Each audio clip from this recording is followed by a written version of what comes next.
Hoy día entonces comenzamos con la clase número 4 de Sagrada Escritura.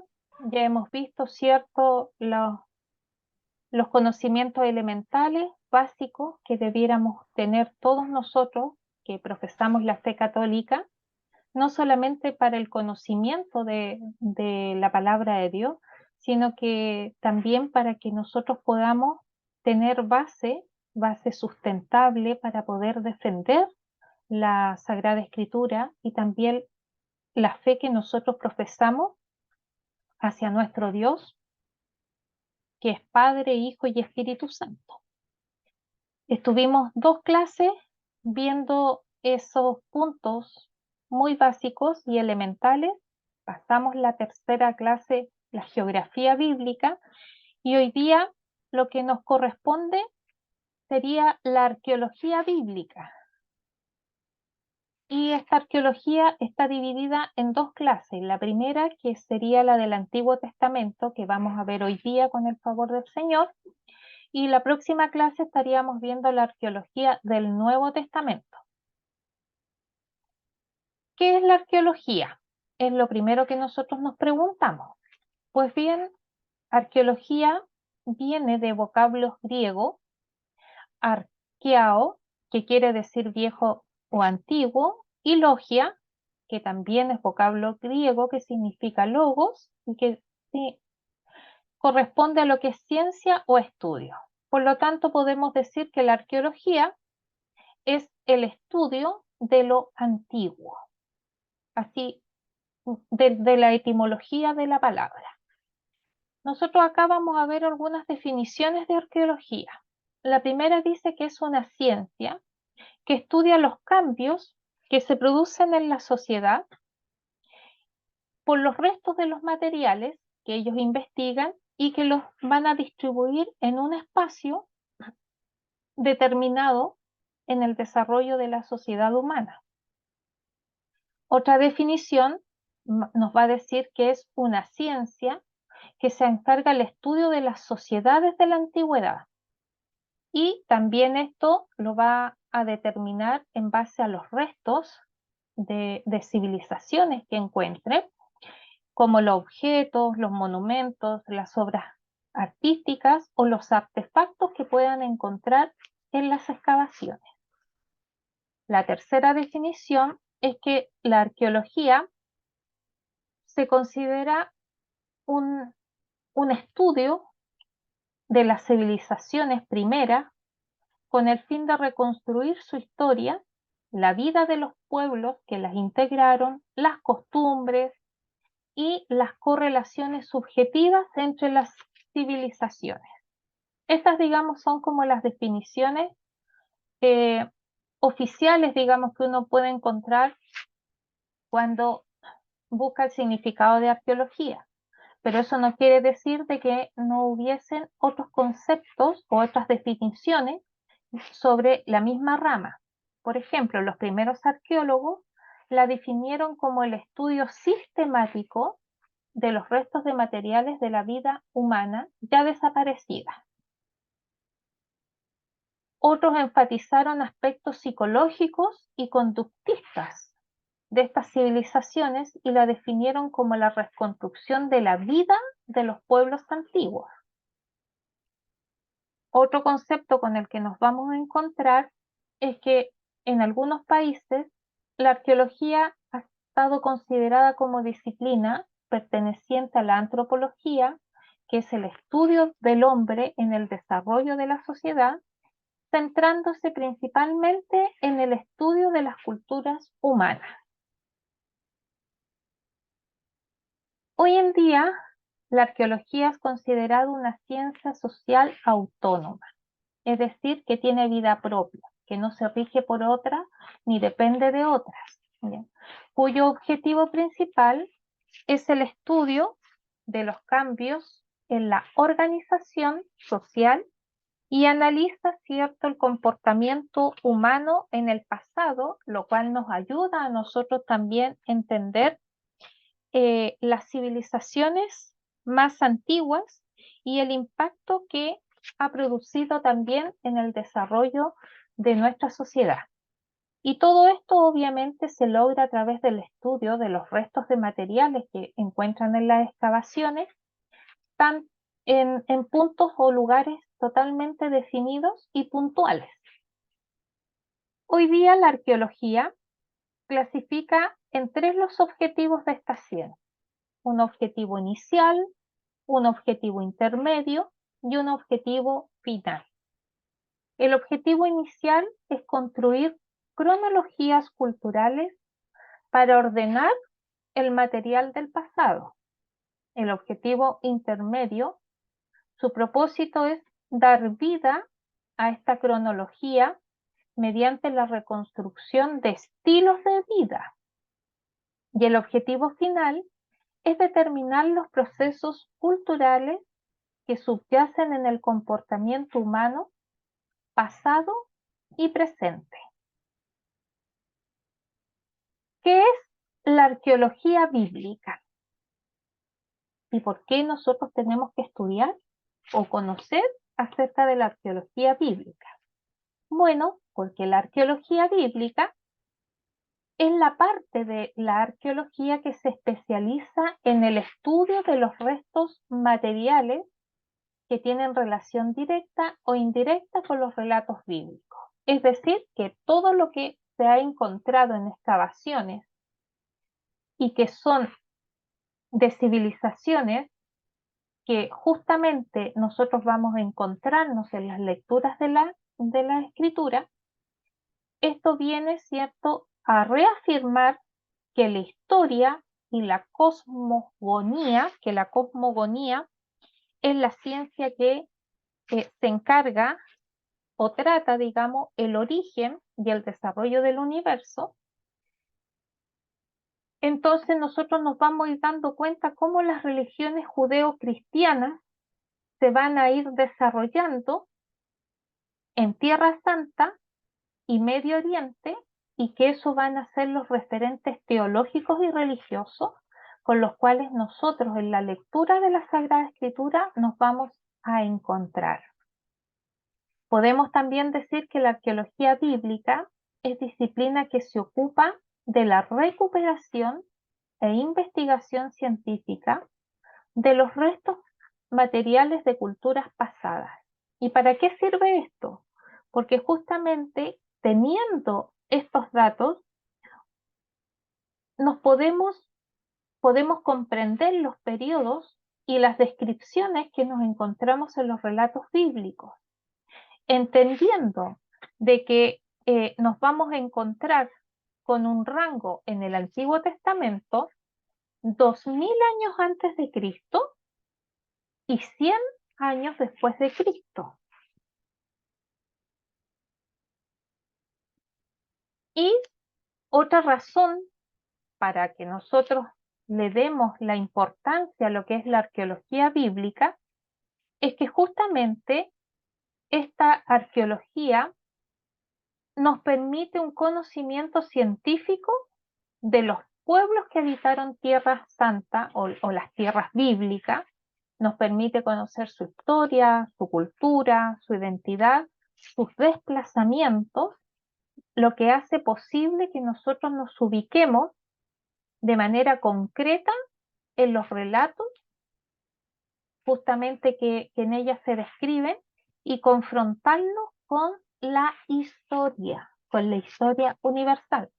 Recuerden que yo les dije de que nosotros no podemos separar la historia universal con lo que es la escritura. Por eso que necesitamos estar siempre conectados con historia, con geografía y con arqueología, para que así nosotros podamos entender y comprender el contexto en los cuales se escribieron los diferentes libros de la Sagrada Escritura y por eso muchas veces no los entendemos porque desconocemos justamente estas áreas, estas bases, estos pilares que son tremendamente necesarios para así a nosotros se nos facilite la comprensión de lo que nosotros leemos cuando abrimos la Sagrada Escritura.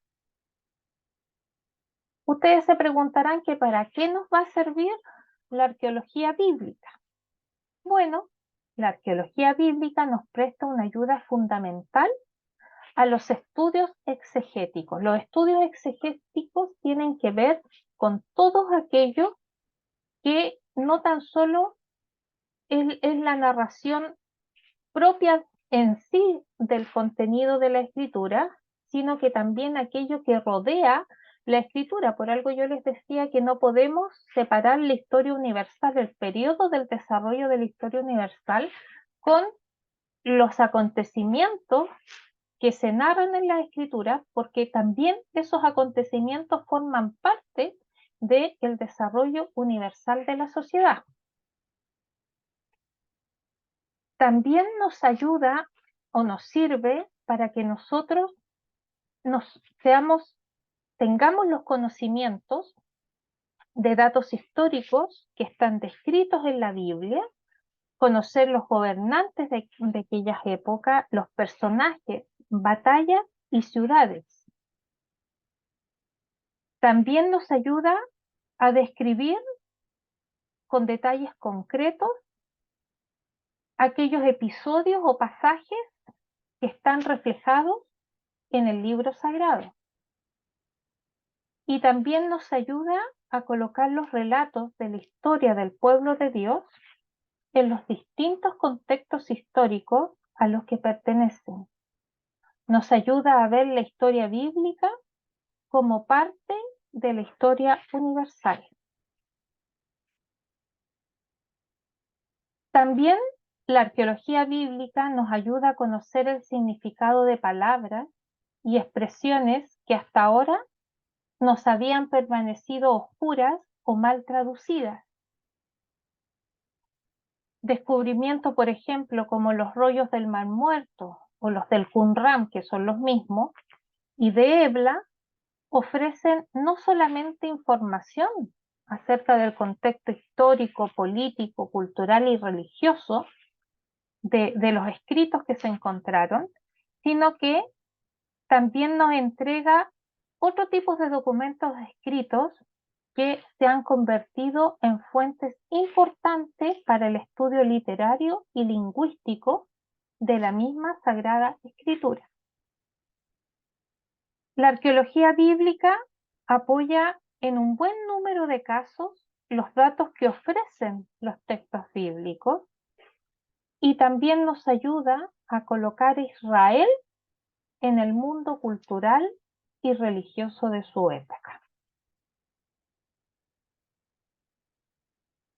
Ahora entonces nosotros vamos a entrar a la arqueología bíblica del Antiguo Testamento. Yo aquí les puse las divisiones que tiene el Antiguo Testamento. El Antiguo Testamento tiene Pentateuco, que son los primeros 5 libros de la Biblia, histórico, que es tal como su nombre dice, se narra toda la historia ya del pueblo de Israel desde que entran a la tierra prometida y van pasando por distintas etapas, épocas y reinados. Está la parte profética, que tal como su nombre lo dice, en ella nos encontramos con los profetas que estuvieron y que fueron tremendamente importantes en el desarrollo de la historia de Israel. Los sapiensales es porque son libros con mucho consejo ya, o palabra de sabiduría. Tenemos poéticos, porque también la Biblia contiene poemas.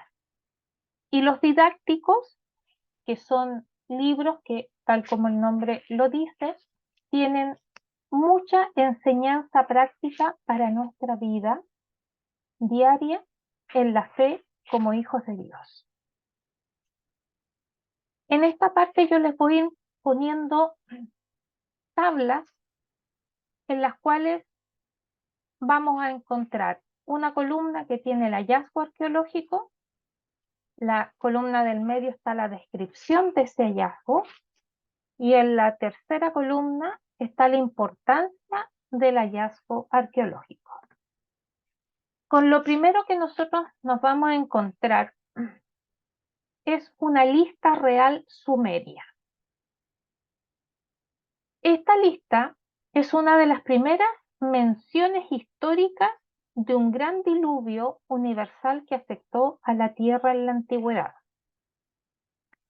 Los arqueólogos dataron o fecharon estas copias aproximadamente en el 2100 a.C. y divide a los reyes en dos grupos, unos antes del diluvio y otros después del diluvio. Además, esta lista registra la vida de los reyes cuyas vidas iban disminuyendo drásticamente después del diluvio, tal como lo dice la Biblia. Nosotros debemos recordar que los primeros seres humanos vivían más de 900 años. Matusalén, por ejemplo, vivió 979 años. Adán vivió más de 950 años. Pero después del diluvio, las personas empezaron a bajar la edad de vida a 600, 500, 400, 300, hasta que hoy día nosotros tenemos más o menos un promedio de vida alrededor de los 80 años, ¿ya? Y ese dato que justamente la escritura registra que después del diluvio las personas comenzaron a vivir menos de lo que vivían antes, justamente se corrobora con esta lista real sumeria que fue escrita 2100 años antes de Cristo y que justamente indica también que el diluvio barrió la tierra y que la monarquía volvió a bajar del cielo. La mención del diluvio que hace esta lista es realmente impresionante y detallada. Y justamente describe de manera casi igual a lo que está en la escritura en el capítulo 6 y en el capítulo 7 del Génesis. O sea, si nosotros tomamos nuestra Biblia y leemos esos dos capítulos, 6 y 7 de Génesis, es justamente lo que se encuentra contenido en esta lista real sumeria, entendiendo que Sumeria viene del pueblo de los sumerios, que era un pueblo que estaba en la región de la media luna fértil, los sumerios que estaban muy cercanos de la cultura o del desarrollo del pueblo de Mesopotamia. También nos vamos a encontrar con otro relato antiguo de un diluvio, que en este relato nos va a decir de que el diluvio vino como consecuencia de la ira de los dioses e incluye un héroe a quien se le encomienda la construcción de un barco donde metió un animal de cada especie y utilizó a los pájaros para comprobar si las aguas se habían retirado. Y la importancia que tiene este hallazgo, que es otro relato que no necesariamente viene del mismo de Sumeria, pero sí que está dentro de los pueblos que vimos en geografía, que se llamaba la Media Luna Fértil, que justamente estas copias donde narran las épicas, ¿ya? Y otras historias del diluvio, es que justamente apoya lo que también la palabra de Dios dice en el libro del Génesis, que aunque aquí lo representan a Noé como un héroe, a quien Dios le encomienda la construcción del barco, pero si ustedes se fijan, también detalla de manera exacta que a ese barco, que nosotros conocemos como el Arca de Noé, entró eh, un animal de cada especie. Y como también nosotros leemos en el Génesis, que Noé utilizó a las aves para saber si el nivel del agua había descendido o no para poder salir de aquel barco.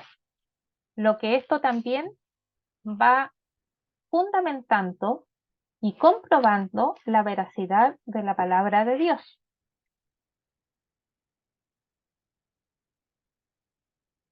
Vamos a tener Ur, tierra natal de Abraham, Ur de los caldeos, que así es como se llama en la Biblia, ya se menciona 4 veces en el libro del Génesis y fue ocupada desde el cuarto milenio antes de Cristo. Aquí nosotros nos vamos a encontrar con un dibujo que fue hallado en las excavaciones y que eran tumbas mucho antes del periodo de Abraham. Por lo tanto, esto demuestra de que el hogar ancestral de Abraham, es decir, la ciudad de Ur de los Caldeos, fue una poderosa ciudad-estado antes de su caída. Y también, obviamente, esto está fundamentado en 3 pasajes o en 3 libros de nuestra Sagrada Biblia, que es el Génesis 11, capítulo 11, Nehemías, capítulo 9, y Hechos de los Apóstoles, el capítulo 7. Igualmente se encontró una pintura en la tumba de Beni Hasan, que es una pintura de una tumba egipcia, que va mostrando una caravana de personas de Palestina que transporta mercancía para venta de Egipto. Esta tumba de Beni Hasan es aproximadamente 1900 años antes de Cristo y muestra la gente del Antiguo Testamento en los tiempos de Abraham y Sara. ¿Y qué muestra? Su vestimenta, sus peinados, sus instrumentos musicales, sus armas. Por lo tanto, también nos da una idea de el armamento que poseía o disponía Abraham, tal como lo dice en Génesis capítulo 14. El Código de Leyes Hammurabi contiene unas 300 leyes y fue encargada por el rey de Babilonia llamado Hammurabi o también conocido como Hammurabi.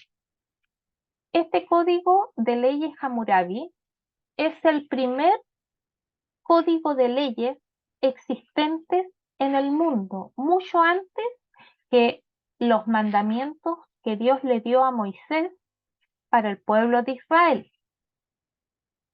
Este código ya se ve al rey ante una deidad que está sentada, Marduk, como cuentan las crónicas del Babilonia, y esta estela o esta piedra en la que están escritas estas 300 leyes tiene una altura aproximada de 2 metros, en las cuales quedó grabada en la piedra estas 300 leyes. Algunas de las leyes y la forma en que se escribía son similares a las leyes que encontramos en el Éxodo, Levítico y Deuteronomio, que son los libros principales, en donde el Señor le dijo a Moisés que dejara por escrito los 613 mandamientos que hay en total en el Antiguo Testamento y que se resumen en lo que nosotros conocemos como los 10 mandamientos o el Decálogo. Por lo tanto, esto nos indica que en el Antiguo Oriente existía una ley común para esos pueblos. Un ejemplo de ello es que la famosa ley del talión, que la encontramos tanto en el Código de las Leyes de Hammurabi, como también en Éxodo 21, verso 24. Y la diferencia es que la ley de Hammurabi era, digamos, exclusivamente para la sociedad existente en aquel tiempo, pero en cambio la ley fue un trato entre Dios y su pueblo Israel. Otro descubrimiento arqueológico tiene que ver con Bogascoy, la capital hitita.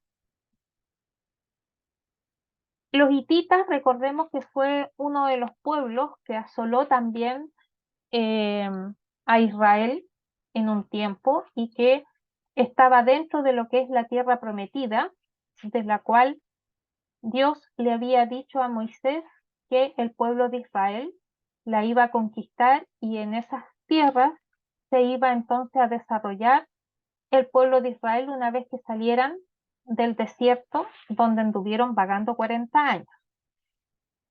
Esta ciudad y capital hitita, Bogascoy, fue descubierta, dice, a unos 145 kilómetros de Ankara, Turquía. El reino hitita se extendió hasta lo que hoy conocemos como Siria y Líbano. En las excavaciones se descubrieron puertas fortificadas, templos y un gran archivo. Esta ciudad cayó alrededor del año 1200 a.C. Aquí yo puse dos figuras que nos muestran parte de la cultura del pueblo hitita. Y aunque el Antiguo Testamento se menciona a los hititas, no se supo casi nada de ellos hasta los tiempos modernos. Y muchos críticos pensaban de que simplemente los hititas era una invención, porque como no había un registro histórico ni arqueológico sobre ellos, entonces pensaban de que era algo ficticio que contaba el relato bíblico. Pero cuando descubrieron al imperio hitita, entonces se obligó a estos críticos a reiterar, ¿cierto?, que no solamente lo que la Biblia afirmaba, sino que el relato acerca de este pueblo era verídico. Las tabletas de Nuzi. Las excavaciones en la antigua ciudad de Nuzi, que estaba al este del río Tigres, descubrieron más de 20.000 tablillas de arcilla cocida. Muchas de estas tablillas, que son entre el 1500 y 1400 a.C., con escrituras cuneiformes, acuérdense que la escritura cuneiforme eran tres lenguajes, eran escrituras que se escribían con tres idiomas al mismo tiempo, con el persa antiguo, con el idioma babilónico o babilonio y con el idioma elamita. Y en estas tres idiomas van a revelar costumbres e historias bastante similares a la que nosotros encontramos en el Génesis en los capítulos del 15 al 31, como por ejemplo la manera de realizar los matrimonios, la adopción de un heredero, las madres sustitutas y las herencias. Por lo tanto, la importancia que tiene este hallazgo es que nos ayudan a explicar algunas prácticas comunes y trasfondos de los acontecimientos bíblicos más antiguos, sobre todo en lo que se denomina en historia de la Biblia como el periodo patriarcal. Pero después de la arqueología vamos a pasar a historia de la Biblia y ahí vamos a ir viendo los periodos de la historia bíblica y vamos a entender lo que significa el periodo patriarcal, que viene de los patriarcas, recordando que los patriarcas de Israel son Abraham, Isaac y Jacob. Harán. Harán es el hogar de los patriarcas. En la actual Turquía hay una localidad que se llama Harran o Harán y que se levanta sobre la ciudad que llevaba este mismo nombre y que es mencionada en el Antiguo Testamento. Cerca de Harán se han encontrado localidades que siguen llevando el nombre del bisabuelo y del abuelo de Abraham, cuyos nombres eran Serug y Nacor, tal como lo menciona Génesis, capítulo 11, del 22 al 26. Y Harán es el padre de Lot. Por lo tanto, Harán viene siendo hermano de Abraham, recordando que Lot era el sobrino de Abraham. Las ciudades de Ur y Harán tenían como deidad principal al dios Luna. Taré, que es el padre de Abraham y el padre de Harán, adoraba a otros dioses, no adoraba al Dios verdadero, por eso puse ahí que adoraba a otros dioses, y que la cita bíblica de Josué 24:2 nos da este dato, y desplazó a su familia desde Ur al sur de Mesopotamia, que es Irán actualmente, hasta Harán al norte. ¿Ya? ¿Y cuándo se desplazan? Cuando justamente Abraham tiene un encuentro con el Dios verdadero, él se convierte al Dios verdadero y lleva este conocimiento de Dios a su familia, y su familia va entendiendo quién era este Dios que estaba por sobre los dioses que ellos adoraban y que seguían.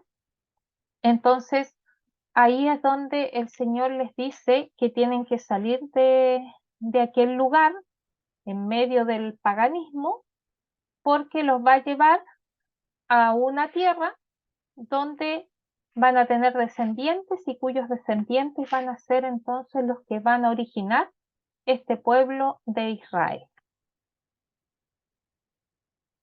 En Siquem, que estaba estratégicamente situada en las montañas, las excavaciones dieron con una ciudad con muros grandes de piedras megalíticas y con un sistema de puertas que las rodeaban. Este es el hallazgo más importante, digamos, dentro de lo que son los hallazgos de civilizaciones antiguas, sobre todo de civilizaciones bíblicas, porque esto que se encontró en Siquem fue un templo fortaleza, pero construido y dedicado al dios Baal, que se menciona en Jueces 9:46 cuando se narra la historia de Abimelech. La gente podía refugiarse en el templo, y esto justamente con estas ciudades o esta ciudad, templo, fortaleza, justamente va a confirmar nuevamente lo que la escritura va a decir acerca de estos templos fortalezas que tenían los paganos, a diferencia de lo que Dios les pide a la nación de Israel, que es de construir altares a Dios en esta zona. Una vez que se conquistan este lugar de Siquem, se derriban todo lo que eran lugares de cultos a ídolos y dioses paganos, y sobre ellos se levantaron entonces los altares a Dios, tal como está registrado en Génesis 12, verso 33. Siquem es un lugar importante en muchas historias bíblicas. Esta era conocida como una ciudad de refugio. ¿Qué quería decir una ciudad de refugio? Que una persona que mataba a otra, pero de manera involuntaria, es decir, por un accidente, ya que era un homicidio que no era intencional, entonces esa persona, para no sufrir la persecución, el agravio y también esta famosa ley del talión de ojo por ojo, diente por diente, entonces esta persona que cometía este homicidio de manera involuntaria tenía la posibilidad de ir a refugiarse a Siquem. Si lograba llegar antes que lo pillaran, digamos, o que lo tomaran los parientes del fallecido, llegando a esa ciudad era intocable.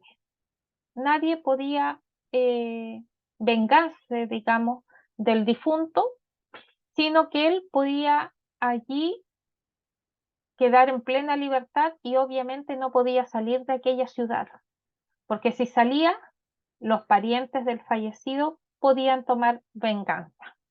Y esto justamente es lo que también demuestra este hallazgo arqueológico.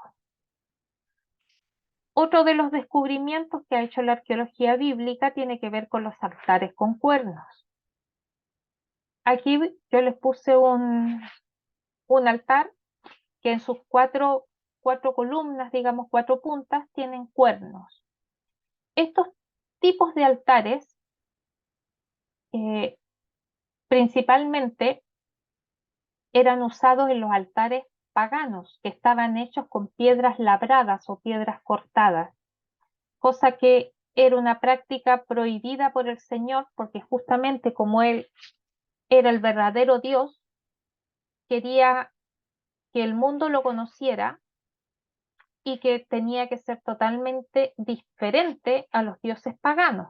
Entonces, si los dioses paganos les levantaban altares con piedras labradas o piedras cortadas, los altares que se levantaban al único Dios verdadero tenían que ser piedras sin tratar, es decir, tal como se encuentra en las naturalezas.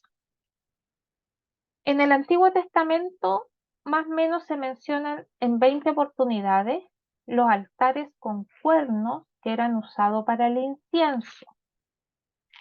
Este hallazgo muestra la forma que tenían estos altares y la escritura también nos va a explicar cómo se utilizaban. Y esos datos los encontramos en el libro del Éxodo y en Primera de Reyes. Otro hallazgo arqueológico es la estela de Mernepat, conocida también como la estela de Israel. Este es un jeroglífico ya que fue realizado en Egipto y que describe las victorias del faraón Mernepat alrededor del año 1230 a.C. sobre los libios y el pueblo de Palestina, al igual que el código que vimos anteriormente del rey de Babilonia. Esta estela también tiene una altura aproximada de 2 metros. Esta estela contiene la primera mención extra bíblica del nombre de Israel, es decir, que por primera vez se va a encontrar el nombre de Israel en un libro que no es el libro sagrado. Y más encima es una estela, es decir, que es una piedra gigante en la cual queda marcada el nombre de Israel. El faraón egipcio a quien pertenecía esta estela presumía de una victoria sobre el pueblo de Israel. Y aunque esta batalla no se menciona en el Antiguo Testamento, la estela muestra que los israelitas ya vivían en tierra prometida en aquel año, ya en aquel tiempo, ya que habían entrado allí justamente alrededor del año 1230 a.C. Luego nos vamos a encontrar con la imagen más antigua de los israelitas. En Egipto, sobre una larga pared del gran templo de Karnak, hay una escena donde se expone una batalla entre los egipcios y los israelitas y que data aproximadamente del 1209 a.C.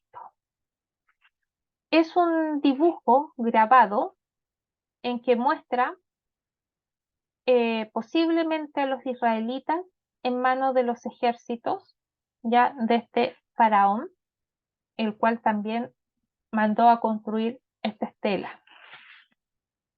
Esta estela está grabada, o esta imagen está grabada unos 200 años después del tiempo de Moisés y Josué. Y es una imagen de una batalla. Este mismo acontecimiento que se narra en la Biblia, también lo narra ya esta estela. Tenemos después la ciudad de Jericó, recordando que Jericó fue la primera conquista que hizo la nación de Israel cuando entró a la tierra prometida. Y acá hay un dibujo, bueno, no se logra apreciar en su totalidad, pero aquí vemos las ruinas, y si ustedes se fijan hay una persona que está en una escalera, y en la escalera, aquí está la persona en la escalera, y esto que está acá es un pilar, ya es una columna. Imagínense la construcción para que haya tenido esa columna. Justamente esto es lo que muestra que la ciudad de Jericó estaba construida de tal manera que era casi invencible que fuese derrotada. Y justamente se gana esta batalla no porque utilizaron armamento o estrategia militar, digamos, con algún tipo de material, sino que debemos recordar que esta ciudad fue ganada simplemente por un hecho milagroso. ¿Por qué? Porque esta ciudad de Jerusalén, perdón, de Jericó, fue rodeada por todo el pueblo de Israel durante 7 días seguidos. El pueblo tenía que rodearla mientras ellos caminaban por 7 días seguidos. Y al séptimo día, al unísono, todos gritaron y también se tocaron cuernos juntamente con los gritos, y el hecho de que se produciera el grito más el sonido de los cuernos provocó una resonancia en el material de la construcción, lo que provocó que estos muros de Jericó cayeran, y entonces así el ejército de Israel entra y toma posesión de esta ciudad. Las referencias más significativas que hay acerca de esta ciudad la encontramos en Josué capítulo 6, que justamente narra la conquista sobre esta ciudad.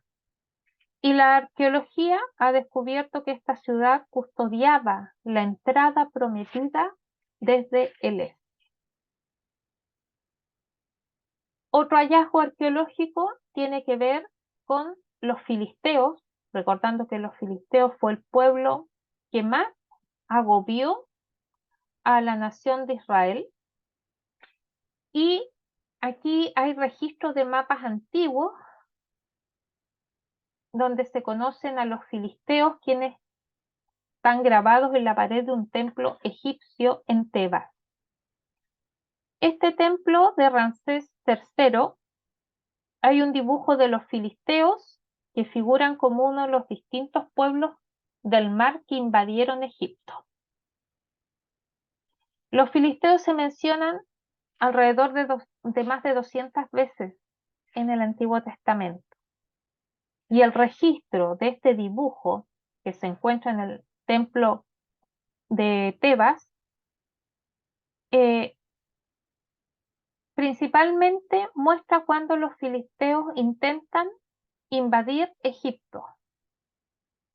Y desde Sansón hasta David, los israelitas lucharon constantemente contra este pueblo, quien dominaba la tierra prometida, siendo David quien termina de destruir a los filisteos, y con eso toma posesión de todo lo que era la tierra prometida que Dios le había dicho a Moisés que un día su pueblo iba a tener como territorio para que ellos se desarrollaran como nación.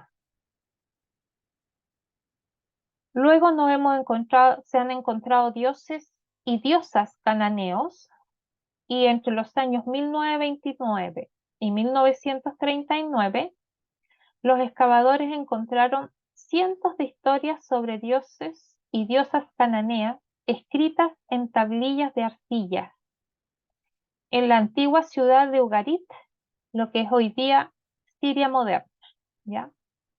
Y aquí estas arcillas, al referirse a los dioses y diosas de, de los cananeos, siendo los más importantes el dios Baal y la diosa Astarte o la diosa Acera.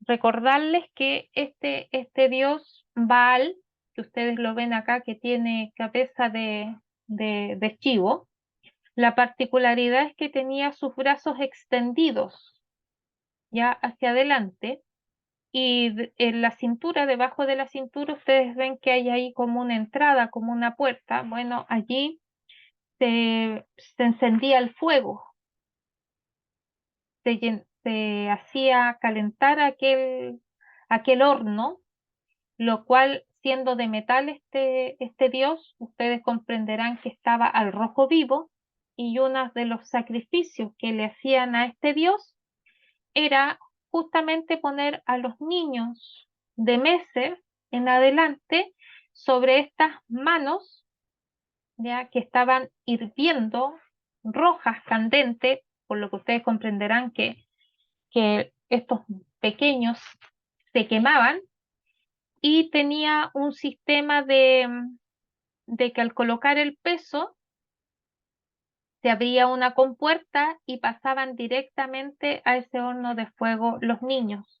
Por algo el Señor, cuando les dio la orden a Israel de conquistar esta tierra, también les dijo que tenían que destruir todo este tipo de paganismo, de dioses, que iba en contra de lo que Dios mismo había estipulado, y sobre todo de niños inocentes.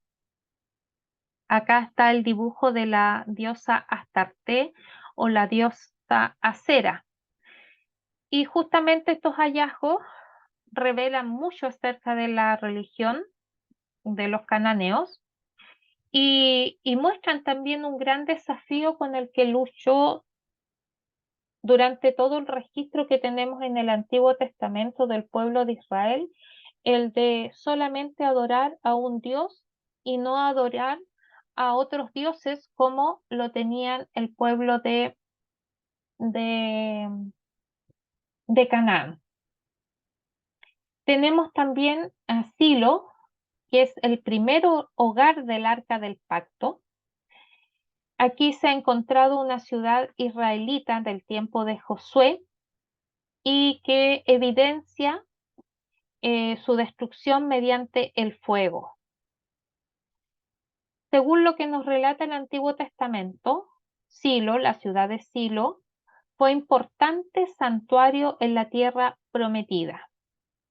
En Primera de Samuel 4 se narra cómo Israel trasladó el arca del pacto desde Silo hasta el campo de la batalla, con la esperanza de que los protegiera de los filisteos, y justamente en este pasaje bíblico nos dice de que el deseo de Israel se ve truncado porque los filisteos no tan solo los derrotan a ellos, sino que capturan el arca, y que justamente estas pruebas arqueológicas indican que los filisteos después van a ser los que destruyen esta ciudad que sirvió como templo, porque allí estaba el arca. Recordemos que antes de que se levantase con Salomón el primer templo, ya con estructura,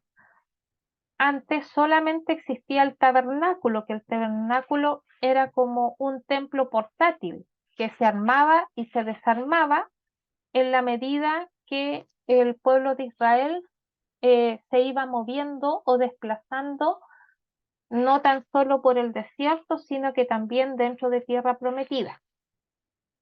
Y una vez que entran a la tierra prometida, va a ser Silo el lugar escogido para que el arca permaneciera allí, ¿ya? Y es por eso que se hace mención de esta ciudad durante durante este tiempo, digamos, de formación, si podríamos decirlo de una manera, de lo que fue la nación de Israel. Otro hallazgo es Geser, que fue un obsequio al rey Salomón.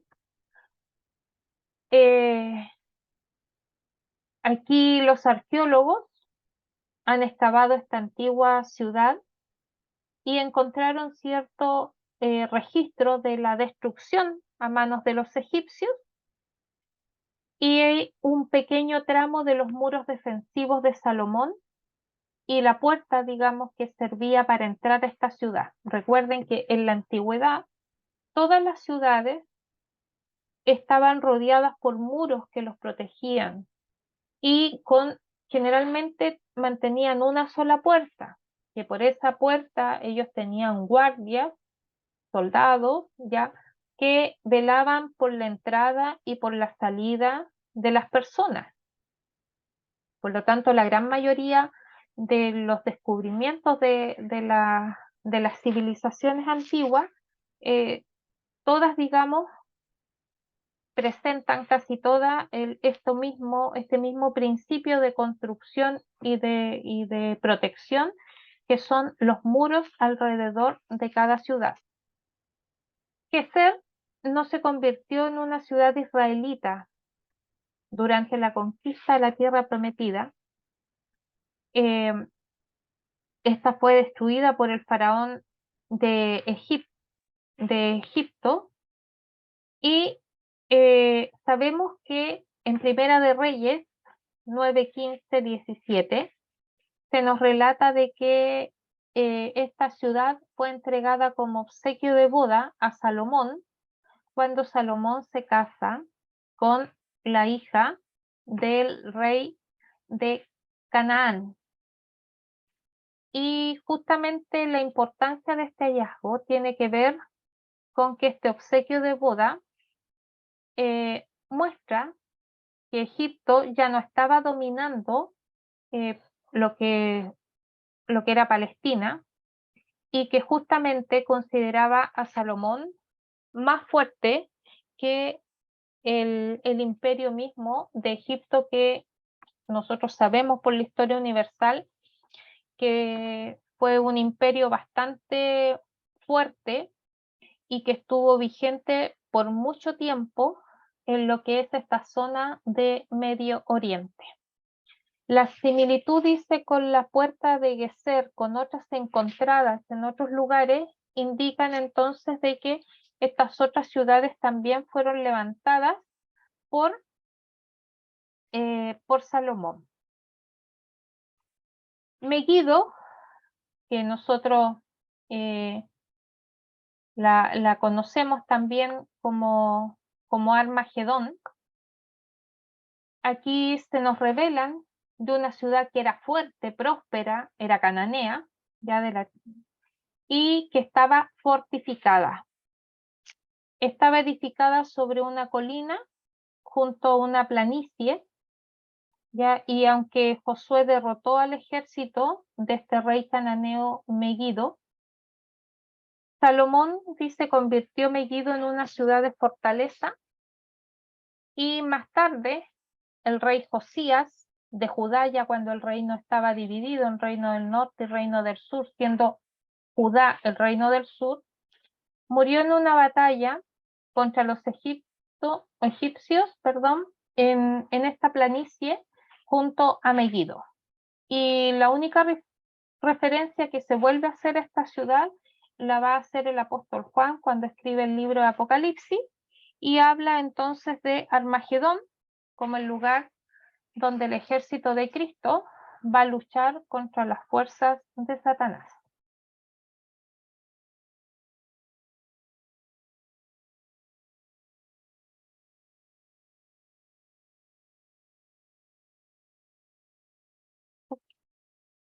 ¿No quiere funcionar?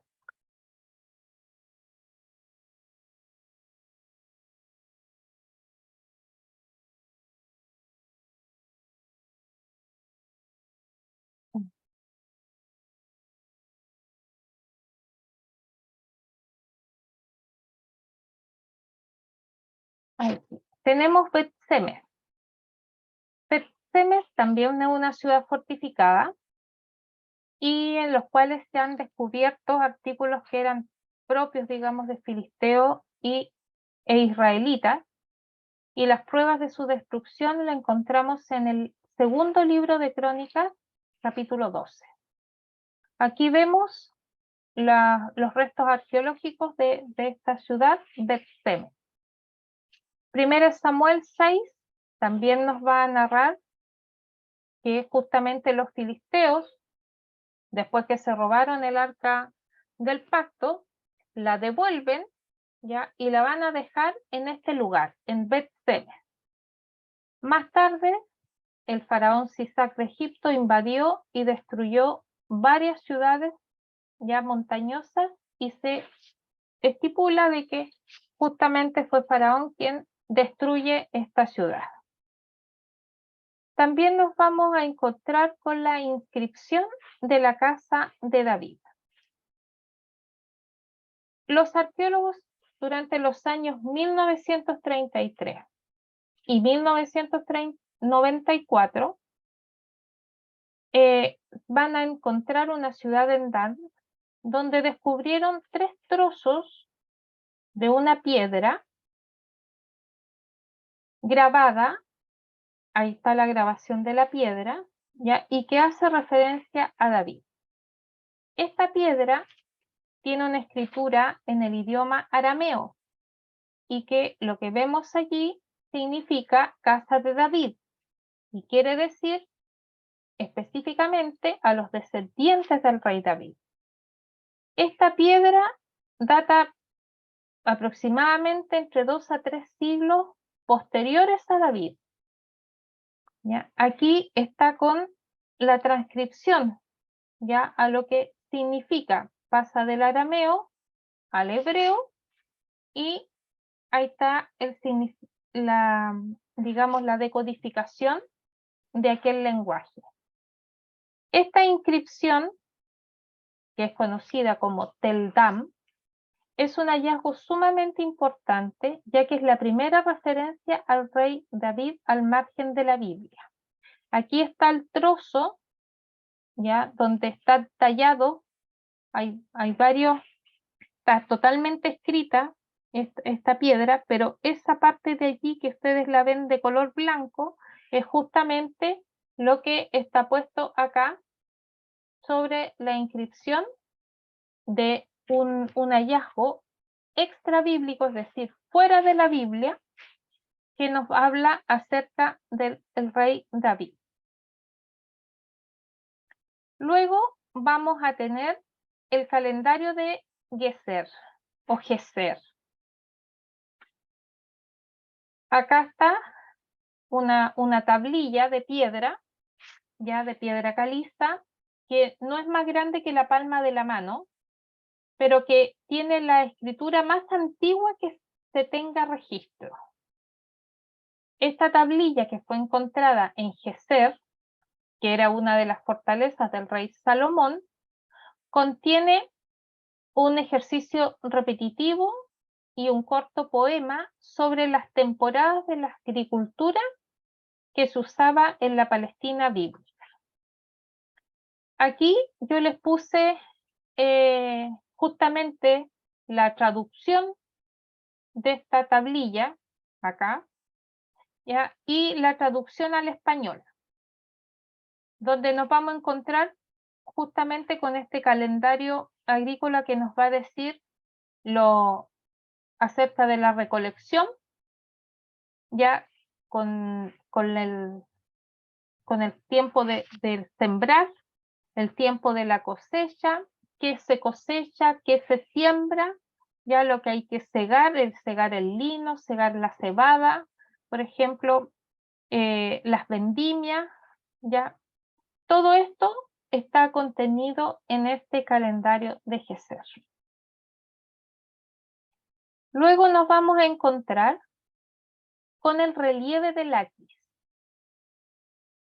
El relieve de Laquis aparece entre las ruinas del palacio del rey asirio Sennacherib en Nínive y en los cuales se nos van a mostrar un grabado que hace referente a la derrota de Laquis, y que justamente este relato está en el libro de Segunda de Reyes, y en los tiempos del rey Ezequías, que también fue rey del reino de Judá, ya cuando el reino estaba dividido en dos y pertenecía al reino del sur. Y aquí nos relata el libro de Segunda de Reyes, capítulo 18, que cuando el rey Ezequías llevaba ya 14 años reinando, subió Sennacherib, rey de Asiria, contra las ciudades fortificadas de Judá y las tomó. Entonces, este relieve justamente va a narrar de manera gráfica aquella conquista de parte del rey Sennacherib y de la derrota del reinado de Judá. Luego nos vamos a encontrar con la inscripción del túnel de Siloé. En el año 1880, dos niños descubrieron esta inscripción antigua a lo largo de la pared de un túnel. Y esta inscripción también pertenece al tiempo del rey Ezequías, ya es, digamos, contemporánea a esta batalla, quien ordena la construcción de un túnel para que el agua del manantial de Gihón en Jerusalén fuese llevada al interior de la ciudad. Entonces acá yo les coloqué el dibujo de aquella inscripción, que también este relato nosotros lo encontramos en el Segunda de Reyes capítulo 20 y Segunda de Crónicas capítulo 32. Otro gran descubrimiento que se ha hecho es la ciudad de Susa, que era la ciudad donde vivió la reina Esther, y que Susa está situada hoy día en lo que conocemos como Irán. Y los vestigios de este palacio, que fue elegante, han sido el hallazgo más impresionante hasta el momento de lo que es los relatos del Antiguo Testamento. Aquí yo les puse el dibujo de lo que son las excavaciones de esta ciudad donde vivió Susa cuando ella se casó con el rey Asuero o el rey Jerjes I. Ya, Susa fue una de las 3 ciudades reales durante el Imperio Persa, ya donde reinaron Ciro, Jerjes y Artajerjes. Y aquí se encontró una gran cantidad de hermosos artículos elaborados en piedra, como por ejemplo está este dibujo que era un guardia real persa que se cree que fue hecho durante el reinado de Darío el Grande, que fue padre de Jerjes, ya en Susa. La reina Esther, recordemos, estaba casada con el rey Jerjes I. ¿Y por qué es recordada la reina Esther? Porque gracias a ella se salvó el pueblo judío de ser exterminado cuando estaban dispersos en todo lo que fue el dominio persa sobre Medio Oriente. Y también va a ser el rey Asuero o Jerjes I quien va a enviar a Esdras y Nehemías a reconstruir la ciudad de Jerusalén. Esa es la importancia, digamos, que tiene la historia de la reina Esther. Y aquí obviamente vemos una cerámica persa de aquel periodo de la historia. Otro hallazgo, y que este es más contemporáneo, son los manuscritos del Mar Muerto, los rollos del Mar Muerto o también los rollos del Qumran, como se les conoce. Estos fueron descubiertos en 1947 en unas cuevas en aquella zona del Qumran y cerca del Mar Muerto, aproximadamente a unos 11 kilómetros de la ciudad de Jericó. Aquí yo les puse la figura de la cueva donde se encontraron los rollos, y la importancia de estos rollos es que justamente son copias en pergamino acerca de los textos bíblicos o de los libros que contiene el Antiguo Testamento. Estos pergaminos fueron encontrados dentro de vasijas, lo que permitió de que se conservaran en muy buen estado, y datan aproximadamente de unos 1000 años antes que los manuscritos, digamos, dispusieran de ellos para su estudio y traducción. Cuando estos pergaminos, que aquí yo los puse más, digamos, para que ustedes puedan ver la escritura, cuando estos pergaminos se compararon con los textos masoréticos más antiguos, donde se basan la mayoría de los textos modernos sobre el Antiguo Testamento, se encontraron muy pocas diferencias. Por lo tanto, podemos confiar que las traducciones actuales que tenemos del Antiguo Testamento son fieles al original. Un dato, cuando se refiere aquí a los textos masoréticos, se refiere de que como el pueblo de Israel estuvo dispersado desde el imperio babilónico, después el imperio medo, el imperio persa, el imperio griego y el imperio romano, durante todas esas invasiones y donde ellos fueron diseminados por todo el imperio, digamos, que lo conquistó, se perdió la lengua hebrea.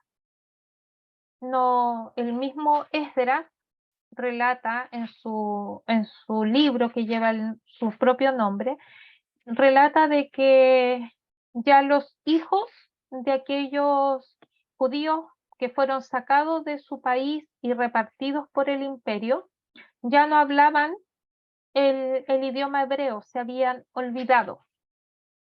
Por lo tanto, toda la enseñanza, digamos, que se tenía del Antiguo Testamento, de las enseñanzas que el Señor les dejó a través de Moisés y de los profetas y de otros tantos autores que tiene el Antiguo Testamento, solo estaba de manera oral.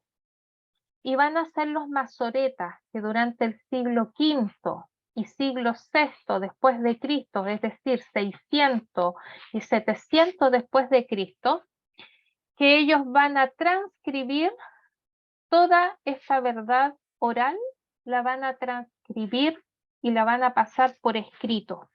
Y a eso se refiere esta comparación del idioma hebreo, del texto masorético, en comparación con estos textos hebreos encontrados en el Mar Muerto. También se va a encontrar con el cilindro del rey Ciro, ya que va a hablar acerca de la conquista de Babilonia, es decir, cómo Babilonia, que era un imperio, va a quedar derrotado por el imperio persa.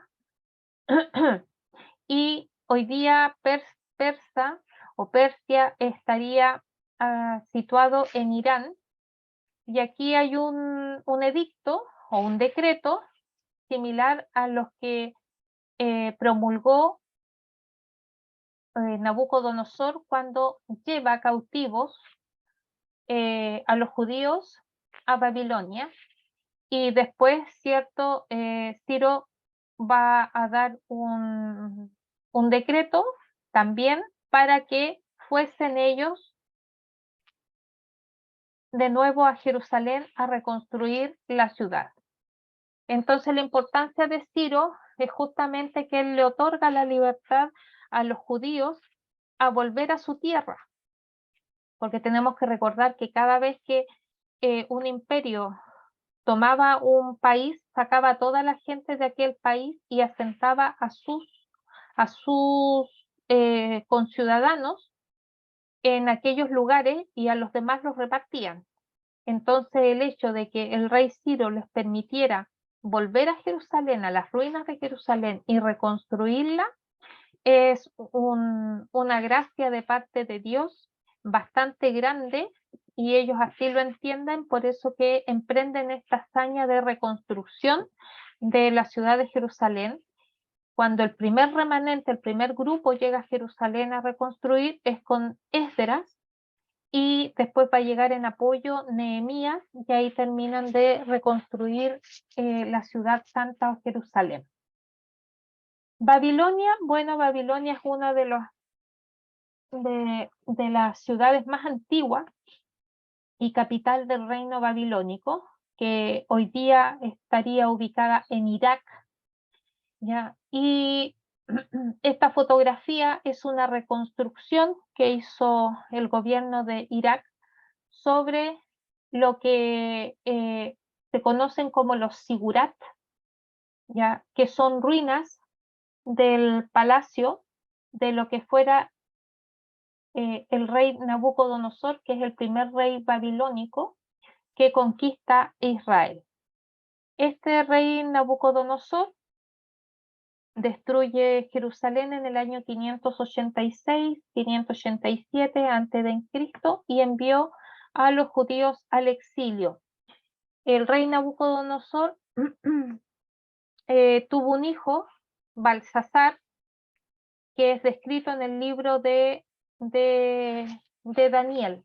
Y también Jeremías escribe sobre Babilonia, quien va a asolar, va a destruir a Israel.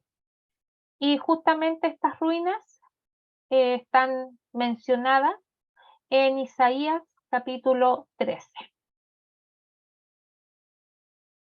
Aquí yo les puse otro gráfico para que más o menos ustedes pudieran tener conocimiento a grandes rasgos de las diferentes épocas arqueológicas junto con los acontecimientos bíblicos.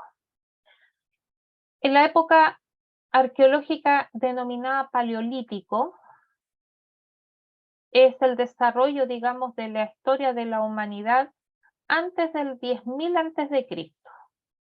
Y ese desarrollo nosotros lo encontramos en Génesis capítulo 1 al capítulo 11. El periodo mesolítico es del año 10.000 al 8.000 a.C. Recordemos que lo que es fecha antes de Cristo va disminuyendo a diferencia del después de Cristo, que va subiendo. Por eso que nosotros vemos que las fechas van del 10.000 al 8.000 y no al revés, porque antes de Cristo significa que todas esas fechas tienen que bajar hasta llegar al año 0, pero en cambio nosotros que nacimos después de Cristo, significa que parten del 0 hacia arriba, ¿ya? Todo lo que es paleolítico, mesolítico, neolítico y calcolítico van a ir del 10.000 a.C. al 3.150 a.C. y esos periodos, digamos, arqueológicos y sus acontecimientos bíblicos los vamos a encontrar en estos 11 primeros capítulos del libro de Génesis. Luego vamos a entrar a lo que la época arqueológica denomina como la Edad de Bronce. La Edad de Bronce es del 3.150 al 1.200 a.C. y esta hace referencia a los capítulos del 1 al 50 de Génesis, es decir, a todo el libro de Génesis. Y esta Edad de Bronce se divide en Edad de Bronce temprana, primera, segunda, tercera y cuarta, ya con sus respectivas fechas. Vamos a ver la Edad de Bronce media con su edades primera, segunda A, segundo B, y es aquí en este periodo, ya tanto el primero, en la Edad de Bronce primero, es donde se va a relatar la historia de Abraham. En la Edad de Bronce media, segundo A, es donde vamos a encontrar la historia de Jacob, que viene siendo nieto de Abraham, llega a Egipto. La Edad de Bronce última, también con sus periodos 1, 2, 3, ¿ya? Y que parten del año 1550 al 1200 a.C. y ese periodo es donde se narra todo el éxodo del pueblo de Israel desde Egipto, pasar por el desierto los 40 años, llegan a la tierra prometida y toda la conquista, digamos, de la tierra prometida.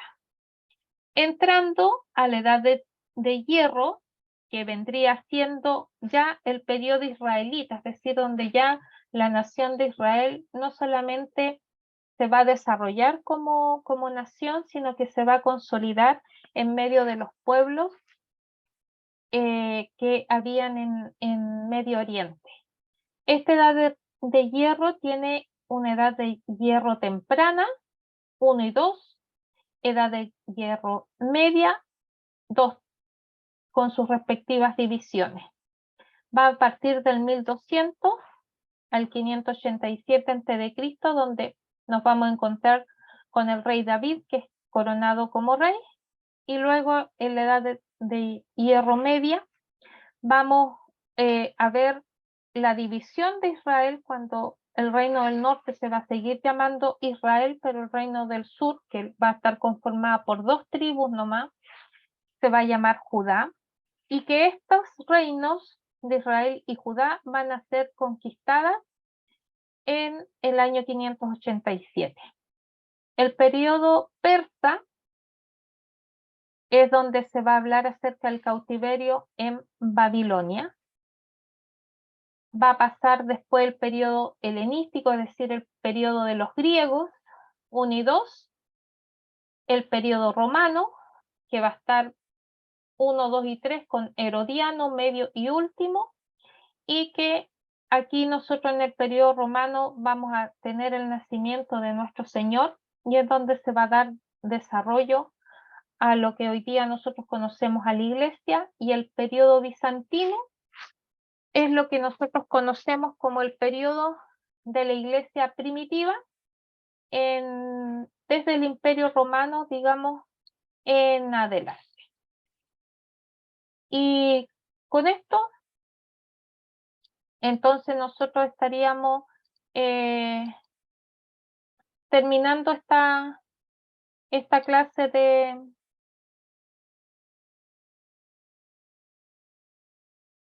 de Sagrada Escritura.